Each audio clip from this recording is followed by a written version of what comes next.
सबसे बड़ा सवाल यह है कि बीजेपी ये कहती है कि 100 में केवल 4 बेरोजगार हैं।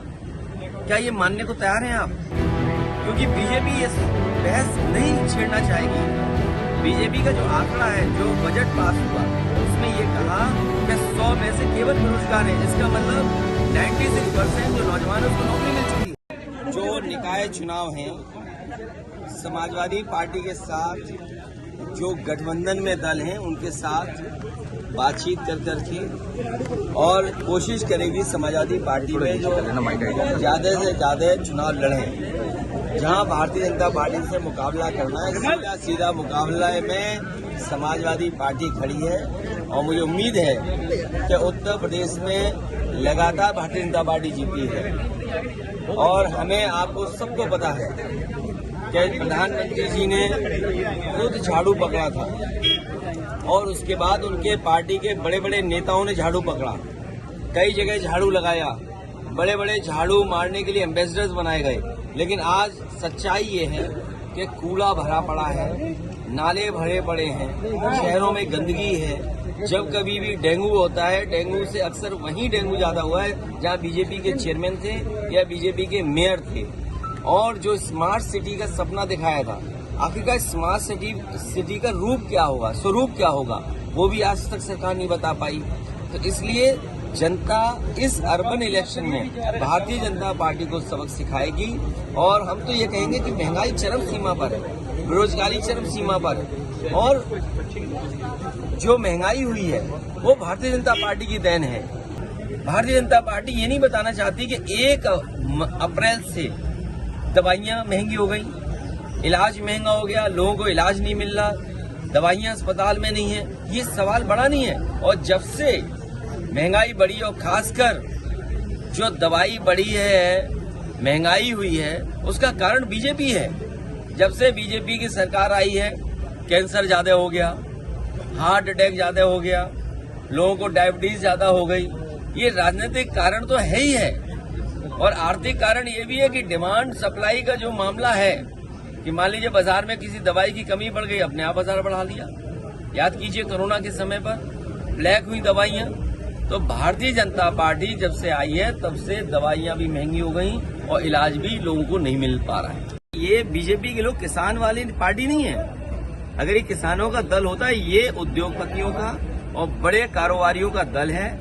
इनका हर फैसला बड़े उद्योगपति, बड़े कारोबारियों की मदद का है। और इसीलिए आपने देखा होगा इन्होंने एक अपने उद्योगपति मित्र की इतनी मदद की कि दुनिया में 2 नंबर पे पहुंच गया। लेकिन एक रिपोर्ट आई, फर्जी बढ़ाया था, वो कहां धराशायी हो गया। ये उद्योगपतियों की मदद कर रहे हैं, ये किसानों के शुभचिंतक नहीं है। आज जब गेहूं खरीद तैयारी होनी है, न बोरा है, न इंतजाम है, न खरीद की तैयारी है, तो बताओ किसान को कैसे मदद पहुंचेगी। बीजेपी कह रही है सब भ्रष्टाचारी एक मंच पर आ रहे हैं। हाँ, ये तो अच्छी बात है, क्योंकि बीजेपी से बड़ा भ्रष्टाचारी कोई नहीं है। आज जब से मुख्यमंत्री जी ने कहा कि आम आदमी की आय दोगुनी हो गई, वो अपने अधिकारियों की आय बता रहे थे, अपने कर्मचारियों की आय बता रहे थे। ये जो पुलिस की आय बढ़ी है, क्यों बढ़ी है? ये इसीलिए बढ़ी है क्योंकि भारतीय जनता पार्टी ने खुली छूट दी भ्रष्टाचार को। एक अभी खबर आ रही थी कि किसान अपनी जमीन को लेकर के, एक विवाद को लेकर के खून से चिट्ठी लिखी, नस काट ली, और उसका परिणाम क्या, उसकी जान चली गई। इस सरकार में आप न्याय की उम्मीद नहीं कर सकते। और काफी आगजनी हुई, बंगाल में भी दंगे हुए, इसका दोषी कौन है?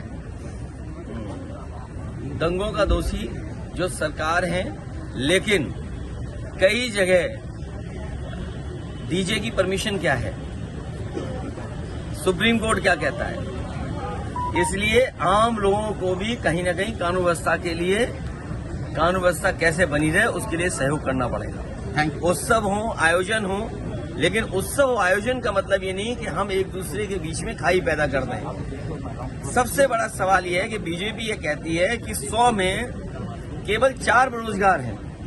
क्या ये मानने को तैयार हैं आप?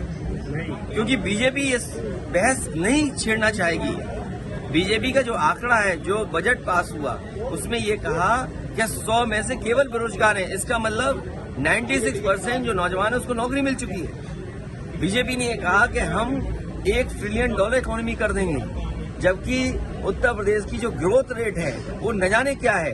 और नकली ग्रोथ रेट दिखा रहे हैं 16%, और $1 ट्रिलियन इकोनॉमी के लिए चाहिए 34%। और इस 34% को दिखाने के लिए, अपने झूठ को सच बनाने के लिए अमेरिकन कंपनी को हायर किया इन्होंने।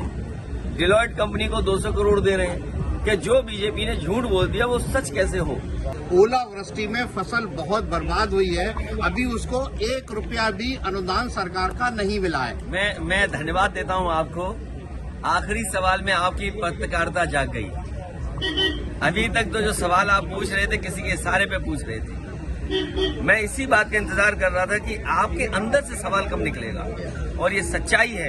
याद कीजिए, बीजेपी के लोग चिल्लाते थे कि फसल बीमा करा लो, फसल बीमा करा लो। आज फसल बीमा से क्या किसान की मदद हो रही है? या फसल बीमा से जिन कंपनियों ने बीमा किया है उनको मुनाफा कम मारे हैं। एक भी किसान को ये सरकार मदद नहीं कर पाई। आलू का किसान बर्बाद हो गया। याद कीजिए, सदन में मैंने खड़े होकर के कहा कि आलू की लागत की कीमत भी किसान को नहीं मिल रही, और अगर वो कोल्ड स्टोर रखने भी जा रहा, लाइन लंबी लंबी लगी है, लेकिन किसान को मदद नहीं मिल पाई। उसका क्या परिणाम हुआ? कहा कि हम आलू खरीदेंगे। आप बताओ, सबसे अच्छी बेल्ट है आलू की यही फिरोजाबाद, यही शिकाबाद, यही टूंडला, और आगे आप चले जाए फतेहाबाद से लेकर के खंदौली और उस इलाके में, आगरा के इलाके में। बताओ, एक आलू सरकार ने खरीदा हो तो बता दो आप। सरकार इसलिए मैं कह रहा हूँ, ये सरकार किसानों की दुश्मन है, नौजवानों को बेरोजगार बना रही है, महंगाई बढ़ा रही है, और जब से भारतीय जनता पार्टी आई है तब से डायबिटीज, हार्ट अटैक और तमाम बीमारियां बढ़ गई हैं।